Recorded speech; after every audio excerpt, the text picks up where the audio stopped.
A concept that I've been discussing with my Kinstretch students is finding their best line of tension.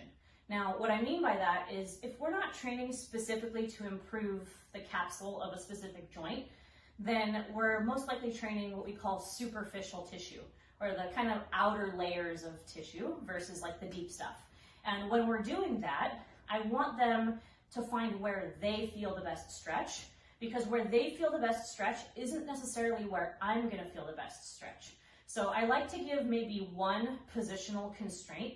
That way we're actually still training the same motion of, say, the hip, versus get in this exact position and try to find the stretch exactly here. So an example that I'll give you is if I'm training for hip abduction, the only constraint that I'm gonna give is that I want the toes and the foot to be down and parallel with the ground versus rotated up. Because if I'm rotating up, I'm just training a different quality of the hip. So in this scenario, we're gonna do hip abduction. And if I'm here, my goal is gonna be to find stretch on kind of the inner thigh flow of tissue.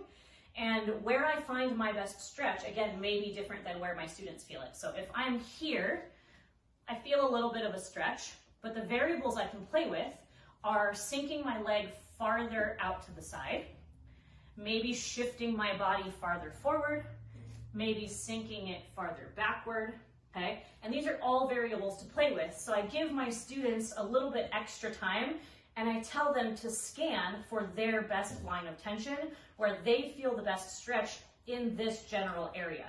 And then that's where we're gonna train.